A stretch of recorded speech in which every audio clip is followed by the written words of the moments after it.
Positibo naman si Senate President Cheese Escudero na makakalusot sa opisina ng Pangulo ang panukalang iurong ang barangay at sangguniang kabataan eleksyon sa susunod na taon.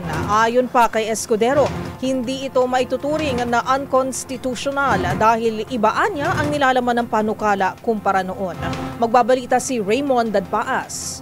Kumpiyansa si Senate President Francis Cheese Escudero na lalagdaan ni Pangulong Bongbong Marcos ang panukalang batas para sa pagpapaliban sa barangay at sangguniang kabataan election sa taong 2026. Sabi ni Escudero, isa ito sa tinalakay at napagkasunduan sa pinakauling pulong ng Legislative Executive Development Advisory Council o LEDAC sa Malacanang na ihabol na naratify sa Senado at Kamara de Representantes bago nagsara ang sesyon ng 19th Congress ang panukalang batas na nagpapaliban sa barangay at SK election na dapat ay gagawin sa December 2025 tungo sa November 2026.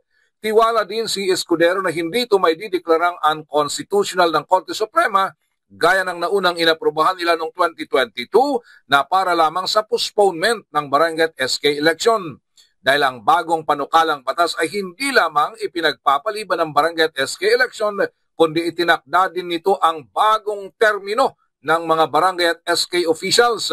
Mula sa kasalukuyang 3 taon na termino ng mga barangay officials ay gagawin na itong 4 na taon at maaring manatili ng hanggang sa 3 magkakasunod na termino, habang 1 termino lamang sa mga sangguniang kabataan officials.